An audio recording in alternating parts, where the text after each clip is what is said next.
My best friend is barely talking to me after we shared an intimate moment. I've known my friend since middle school. We were neighbors and went to the same schools, and we've always been super close. Until very recently, there were absolutely no romantic feelings or attraction between us.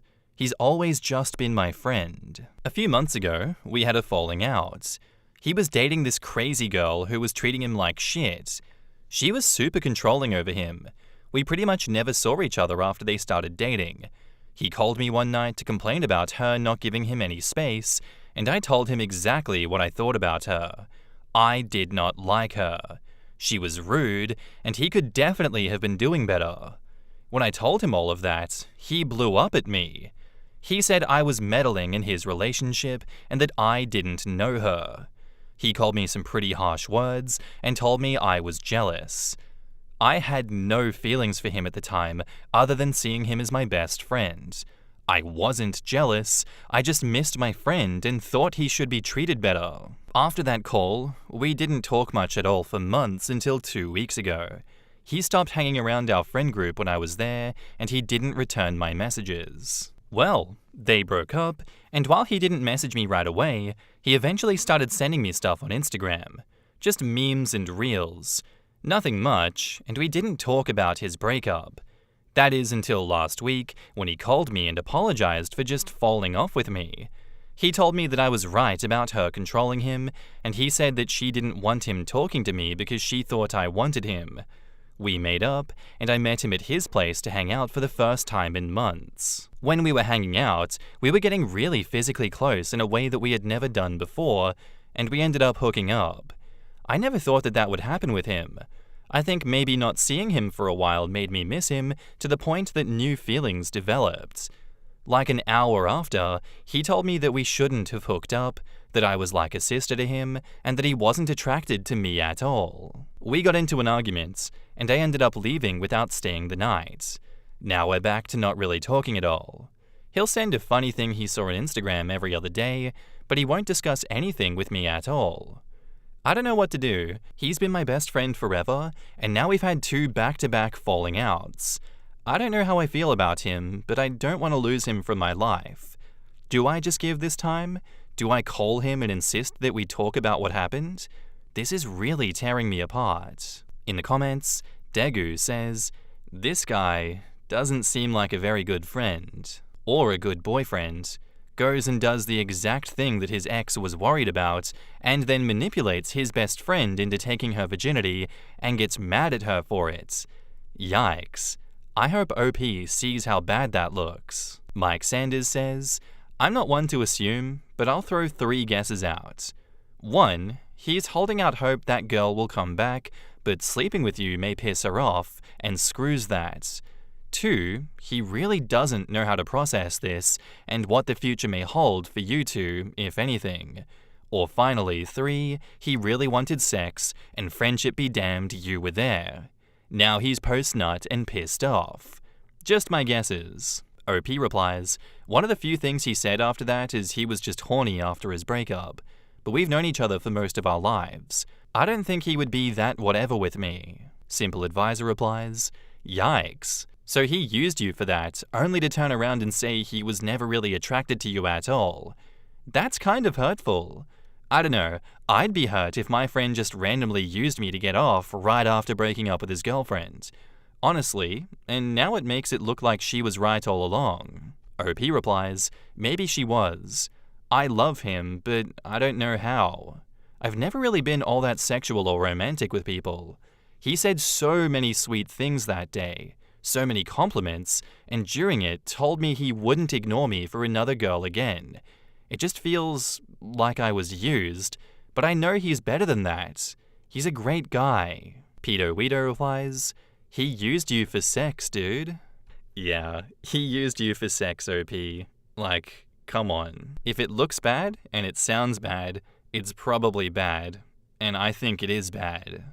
Are we not allowed to just be honest with you and say it like it is? What he did was wrong, his reaction to this was wrong, he's not a good person, you should probably stop talking to him. If he doesn't, confess his sins and try to make up for it. And now, onto the update. So a lot happened in just a few days when I last posted. First, thanks for all the feedback. I was having a hard time admitting that I was mistreated, and it's pretty clear that I've been in denial with my feelings for my friend for a long time. A few comments in particular forced me to see how obviously jealous I had been of his exes. I didn't like the last girlfriend because he was spending more time with her than me. She had a point about me, and I really don't blame her for not wanting me around him as much as I was before. He texted me Friday night and asked to be able to take me out to make up for all that had happened. I agreed, but I told him that we were really going to need to talk about the past few months, and especially about the night we slept together. He took me out to a really nice place, and he immediately apologized for a lot.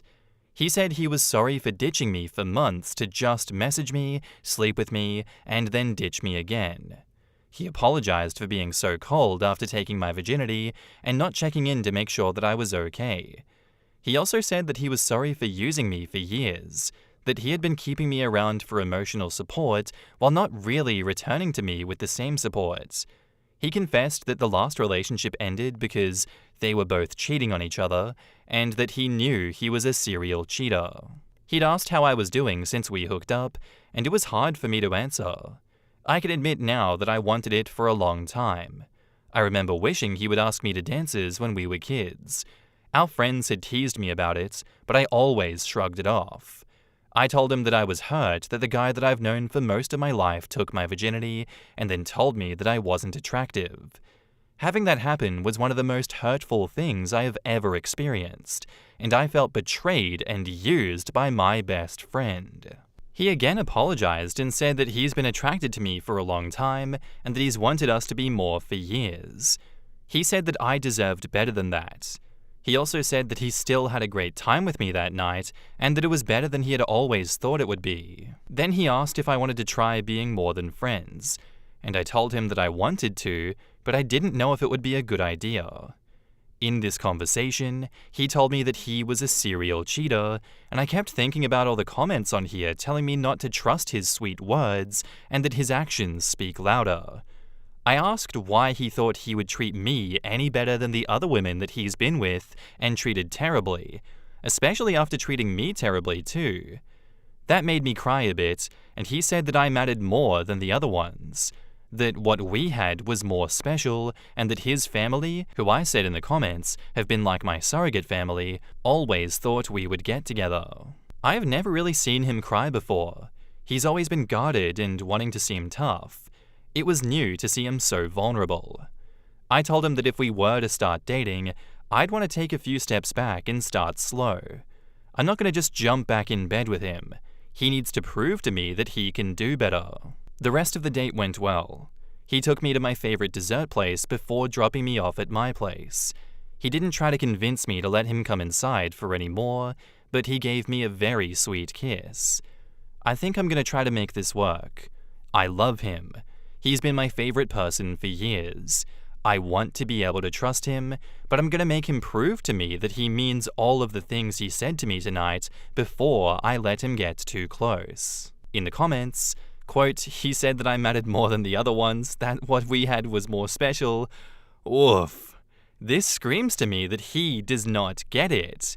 This is not a man who recognizes that what he did in the past was bad, and so he wants to do better with you.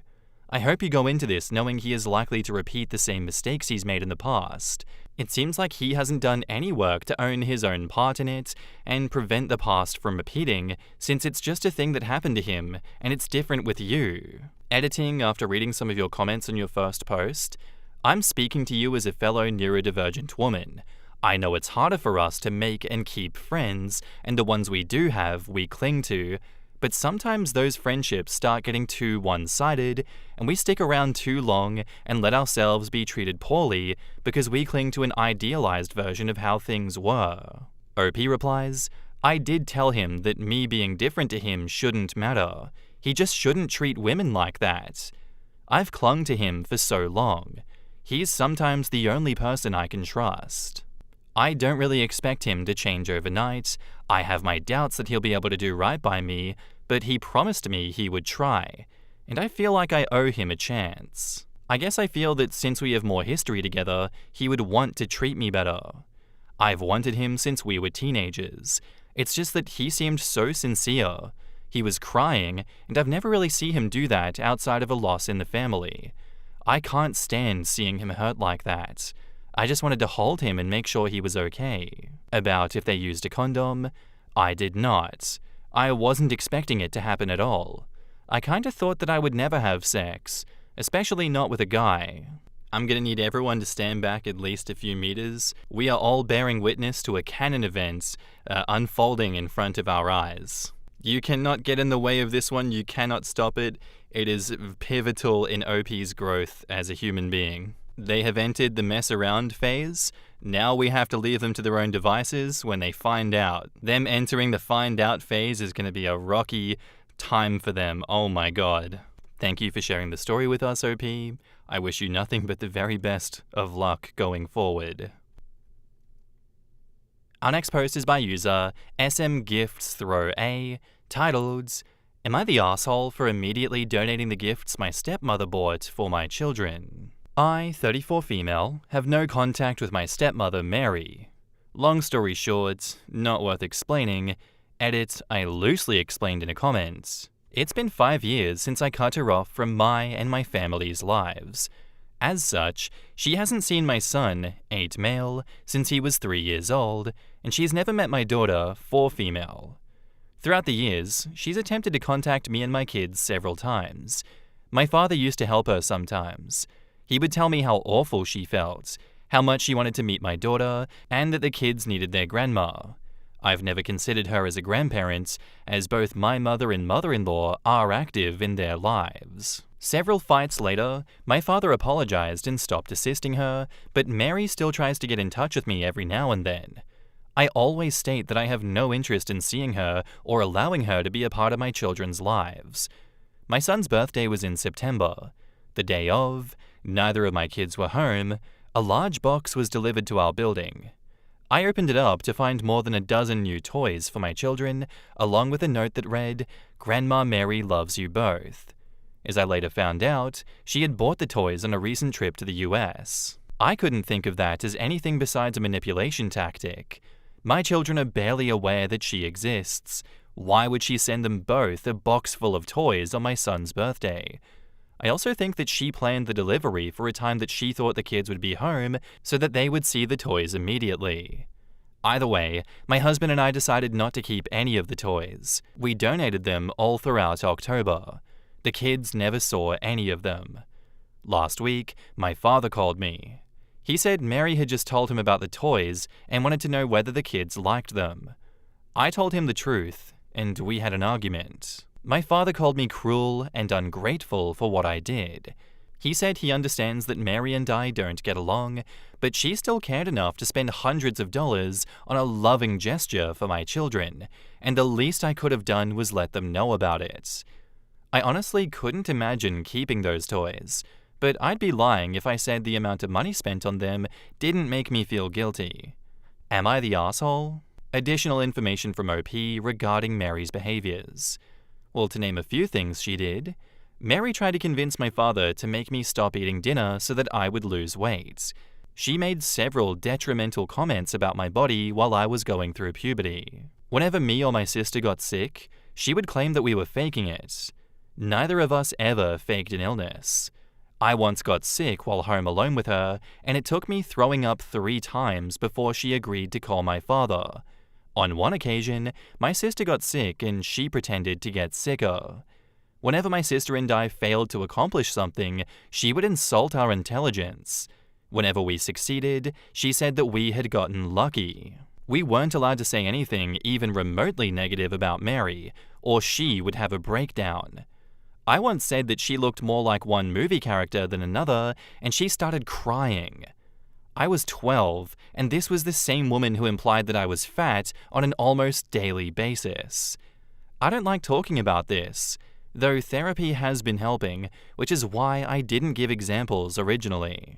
OP provides more details on why Mary did not deserve a second chance of having a relationship with her. The long story is essentially my entire childhood. Having had her in my life when I was a child, I don't think Mary should be around any children, period. She was horrible to me when I was young because I refused to pretend that she was my mother. I've been in therapy for years, and it's still hard to talk about how she treated me.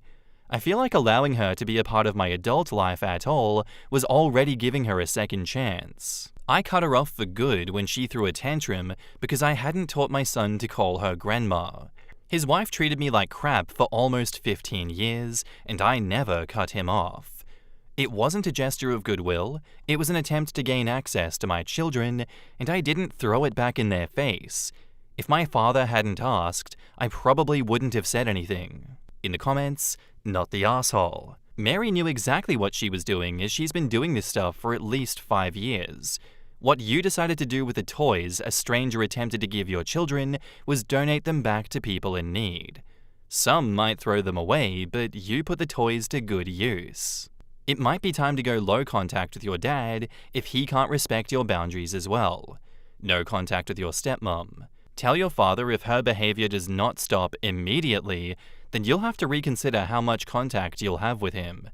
Keep protecting your children. OP replies, I used to be low contact with my father. When I cut contact with Mary, she spent a few months trying to use him as a messenger.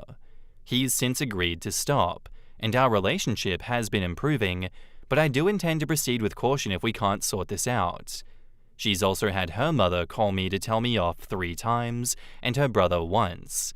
I've blocked them both. Can OP get a restraining order or something similar to keep Mary away from her and her family? OP says, not easy to obtain in my country. I also don't think it's necessary. Her family lives in a different state, and Mary hasn't been near me in 5 years. Can OP return the toys back to Mary? None of us live in the US, where Mary bought the toys, so returning them would be more trouble than it's worth. We donated the toys to different institutions and charities around our country. No, I don't think you're the asshole for donating the gifts. Like, the more you gave context, the more you gave backstory to explain her behavior, the more I hate Mary, and she deserves more than just you donating the gifts. She deserves no contact from you. She's a terrible piece of shit person who will abuse children if allowed into their lives. She is going to repeat the same bullshit that she did to you to your kids. And you're more than right for blocking that from happening, for not respecting her, for keeping her the hell away from you guys, because you know how much damage she is capable of doing, and your dad continues to enable it. Your dad does not respect you. Your dad is a pussy. If he had any respect for himself, he would have left her the moment he saw the bullshit that she was throwing on you. But he is one of these spineless, coward partners that allows their children to be abused by step-parents. It's unfortunate that we live in a world where people like that exist, and they are just as bad as the abusers, because they see the abuse happening, but they value their partner more than they value the mental well-being of their own children, the future of their child, just having security at all. No, that's out the window. I don't know why you keep your father in your life. I don't know why you keep this stepmother in your life. They are not good for you. And now, on to the update. Hey guys, thank you for your input. Many of you stated that you wouldn't be able to make any judgment without knowing why I have no contact with Mary, and I think that's completely fair. I explained it better in the comments, and I recommend reading them, but Mary was awful to me when I was young. I loathe talking about it, though therapy has been helping with that, but it stemmed from the fact that I wouldn't allow her to be a second mother to me. I went into low contact with her in my early 20s, and she would still treat me like crap whenever I saw her. When my son was born, Mary begged me to give her a second chance. She apologized for upsetting me and promised she had changed. I warned her that if she ever overstepped or even remotely hinted at going back to her old ways, that she would never see me or my family ever again. To be honest, I'm surprised that she lasted 3 years. I didn't clarify that in my original post because not only is this something I have trouble talking about, but I also didn't think that it was relevant. I was asking about the donations, not whether I was justified in cutting ties with Mary, But I do agree that it's best to have the complete picture before making judgment calls, so I apologize for withholding that. Another thing that I didn't mention is that Mary never had children of her own, and my only sister is child-free. My kids are the only grandchildren in the family, which I think is why Mary wants to see them so badly. Anyway, I went through your comments and organized a list of things that I wanted to say to my father. I thought about making one for Mary as well, but I doubt she would actually listen to it. I spoke to my father on Saturday. He said that he talked with his wife. Apparently, Mary bought the gifts because it broke her heart to be unable to watch my kids grow up, and she hoped the toys would at least let them know how much she loved them. My father also said that Mary told him about the gifts. He's insistent he had no idea. Oh my god. Because it had been a while, and me and the kids hadn't thanked her yet. My husband and I have our children say thank you through voice messages whenever they get a gift from someone who isn't nearby. We've done that for my father before, so I think that's what Mary was expecting. I explained that it didn't matter how thoughtful he thought Mary's gesture was. When I cut ties with her, I cut her off completely. That means no gifts, no phone calls, and no contact with my children, directly or not. She can claim to love them all she wants, but she will never have any involvement in their lives. We had another argument, but I put my foot down. I told my father that if he ever attempts to assist her in any way or brings up Grandma Mary to my children, he will never see me again. I will allow him to be a part of his grandkids' lives, but he needs to accept that his wife won't be. Ultimately, my father agreed, but I intend to watch him closely from now on. I don't want to cut contact with him, but this will be his final chance. If he screws this up, he's done. While I'm not 100% confident that this will last, I'm still happy with this outcome. I've been going through a fairly stressful time at work, and it feels great to have this weight off my shoulders now. More importantly, I feel like I'm well equipped to deal with whatever comes next. I don't intend to write any further updates. Once again, thank you. In the comments, Mad Pirate Bippy says, "Not the asshole. If a woman abused you as a child, you know she can abuse your kids. Good job sticking to your guns and not letting her get her claws in your kids. Your dad is in a tough spot between you and his wife. I'm gonna bet mostly because of her, and I hope he realizes just how serious you are about this and stays involved with your kids. Otherwise, the trash took itself out. He didn't protect you against your stepmom as a child, and this is the consequence of him picking a woman over his own kids." OP replies, "I think I've managed to make it clear that when I say I'm cutting ties, I mean it. If my father demonstrates he hasn't gotten the message, I won't feel conflicted about cutting him off as well." Mad Pirate Bippy replies, "Good for you. If it helps, Internet Stranger, I'm proud of you for breaking the chain of pain and ensuring a better life for your kids than you had. From one mum who did this to another, good job." Someone asks, why won't OP keep the toys? And OP says, keeping the gifts didn't feel right for a number of reasons. Pretty much anything that comes from Mary feels tainted to me, no matter the purpose. Plus, I don't really want to spite her. I don't care about her feelings enough to offend them. Will OP let her kids have a relationship with Mary in the future when they're older? OP says, "When my kids are a bit older, I'll explain who Mary is, what she did, and why we won't talk to her. If they want to pursue a relationship with her afterwards, that will be their choice. I sincerely hope that doesn't happen, but I'll respect their decision as long as they respect mine. I don't think it will happen though. Mary is not a pleasant person, as most of my family members dislike her as well, so unless she drastically improves, I don't think my children would enjoy her company. Does OP's area/country have any kind of legal rights for visitations of grandparents?" And OP says, "Not really a concern in my country."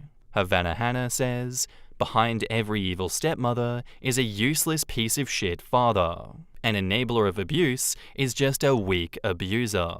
It's even visible in how the father emphasized Mary's feelings and his own about the gifts. I explained to him that it didn't matter how thoughtful he thought the gifts were, is a big tell in the post. The father doesn't give a single flying F how OP, OP's husband, or indeed the children in question feel about any of this. It's about Mary and him. Yeah, I said that, and I maintain that same position. This is all just about him and Mary's feelings. They don't care what they did to you in the past. They don't care that she continued to cross boundaries that you set. They just want what they want, and they want to be allowed to continue abusing you. These are not good people, and it's so good that you are giving him that one last chance, because I know he's gonna mess it up, and he's gonna blame you for cutting him out of your life. That's just how abusers are. That's just how these people are. They won't change. And unless he divorces her and gets some serious help himself, he's just going to further embarrass himself, become further isolated from you, and he's going to deserve it. It's so good that we have good examples like OP here showing that no, I'm not going to let abusers take advantage of me. I'm going to have a shiny titanium spine, and I'm going to stand up for myself. And I'm going to stand up for my husband, and I'm going to stand up for my children. Thank you, OP. Thank you for being as amazing as you are. I really respect that. And thank you for sharing your story with us. And that's all I have for you guys today. I hope you enjoyed today's episode. If you did, let me know what you think of it down below, and I'll see you in the next one. Bye.